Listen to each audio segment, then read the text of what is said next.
नमस्कार। कथा क्षितिज की इस विशेष प्रस्तुति में आप सभी का हार्दिक स्वागत है।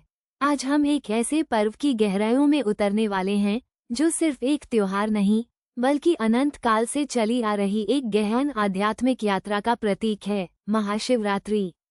ये रात्रि भगवान शिव के दिव्य अस्तित्व का उत्सव है, जिसके मूल में छिपे हैं सदियों पुराने मिथक, गाथाएं और एक अटूट आस्था का सिलसिला। आइए इस पावन यात्रा पर हमारे साथ चलें और जानें महाशिवरात्रि के उद्भव से लेकर आधुनिक काल तक की इसकी अद्भुत कहानी। महाशिवरात्रि की उत्पत्ति को समझने के लिए हमें समय की उस धुरी पर लौटना होगा जहां ब्रह्मांड के गूढ़ रहस्य खुलते हैं। पौराणिक कथाओं के अनुसार सृष्टि के आरंभ में जब भगवान विष्णु और ब्रह्मा अपनी श्रेष्ठता को लेकर विवाद में उलझे थे, तब एक अनंत प्रकाश स्तंभ प्रकट हुआ। ये स्तंभ इतना विशाल था कि इसका न तो आदि था और न अंत। यह अग्नि का वो अनंत स्तंभ था जिसकी महिमा को कोई माप नहीं सका। यही अनादि अनंत प्रकाश पुंज स्वयं भगवान शिव थे, जिसे लिंगोद्भव के नाम से जाना जाता है। कहा जाता है कि यही वह रात थी जब शिव ने पहली बार लिंग के रूप में स्वयं को प्रकट किया और अपनी सर्वोच्चता स्थापित की। ये घटना ब्रह्मांड की उत्पत्ति और शिव की सर्वव्यापकता का प्रतीक है और इसी दिन से शिवलिंग पूजा का महत्व स्थापित हुआ। भक्त मानते हैं कि इस रात शिव अपने निराकार लिंग रूप में प्रकट होकर समस्त सृष्टि को ऊर्जा प्रदान करते हैं। लेकिन ये सिर्फ एक कथा नहीं, महाशिवरात्रि शिव और शक्ति के मिलन का भी पवित्र अवसर है। मान्यता है कि इसी शुभ रात्रि को भगवान शिव ने देवी पार्वती से विवाह किया था। यह विवाह ब्रह्मांड में संतुलन, सृजन और शक्ति के मिलन का प्रतीक है। शिव की वैराग्यपूर्ण प्रकृति और पार्वती की प्रेममयी शक्ति का संगम, जो जीवन के द्वंद्वों से परे एक पूर्णता को दर्शाता है। भक्त इस दिन शिव पार्वती के विवाह का स्मरण कर अपने दाम्पत्य जीवन में सुख समृद्धि की कामना करते हैं। एक और महत्वपूर्ण प्रसंग समुद्र मंथन से जुड़ा है।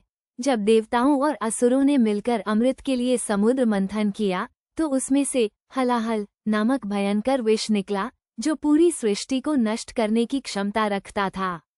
तब भगवान शिव ने संसार को बचाने के लिए उस विष को अपने कंठ में धारण कर लिया। इसी कारण उनका कंठ नीला हो गया और वे नीलकंठ कहलाए। यद्यपि इस घटना की सटीक रात्रि को लेकर भिन्न मत हैं, लेकिन शिव के इस परम त्याग और करुणा का स्मरण महाशिवरात्रि पर विशेष रूप से किया जाता है। ये रात्रि हमें स्वार्थ से ऊपर उठकर परोपकार का संदेश देती है और यह सिखाती है कि कैसे शिव ने विश्व कल्याण के लिए असहनीय पीड़ा सहन की। इन प्राचीन मिथकों ने सदियों से भक्तों की श्रद्धा को पोषित किया है। वैदिक काल में रुद्र के रूप में शिव की पूजा का उल्लेख मिलता है, जो बाद में शैव धर्म के केंद्र बिंदु बन गए। लेकिन महाशिवरात्रि के वर्तमान स्वरूप को पुराणों जैसे स्कंद पुराण, लिंग पुराण और गरुड़ पुराण में विस्तार से वर्णित किया गया है। इन्हीं ग्रंथों में व्रत, उपवास और रात्रि जागरण के महत्व को रेखांकित किया गया। समय के साथ इस पर्व ने एक सुव्यवस्थित रूप ले लिया। मध्यकाल में जैसे जैसे शिव मंदिरों का निर्माण बढ़ा, महाशिवरात्रि का पर्व और भी अधिक संगठित और विस्तृत होता गया। भक्तों ने शिव की आराधना के लिए विशिष्ट अनुष्ठान विकसित किए। शिवलिंग पर जल, दूध, बेलपत्र, धतूरा और भांग चढ़ाना, ओम नमः शिवाय का जाप करना और रात भर जागकर शिव भजन और कीर्तन करना। ये सभी परंपराएं समय के साथ गहरी होती गईं और प्रत्येक पीढ़ी ने अपनी श्रद्धा से इन्हें सींचा, जिससे यह एक जीवंत और समृद्ध सांस्कृतिक विरासत बन गया। आज भी महाशिवरात्रि का पर्व भारत के कोने कोने में और विदेशों में बसे हिंदू समुदायों द्वारा अत्यंत भक्ति और उत्साह के साथ मनाया जाता है। ये सिर्फ पूजा अर्चना का दिन नहीं, बल्कि आत्मचिंतन, शुद्धि और नवीनीकरण का अवसर है। भक्त उपवास रखकर अपनी इंद्रियों पर नियंत्रण स्थापित करते हैं, रात्रि जागरण कर आध्यात्मिक ऊर्जा को जागृत करते हैं और शिव की महिमा का गुणगान कर अपने मन को एकाग्र करते हैं।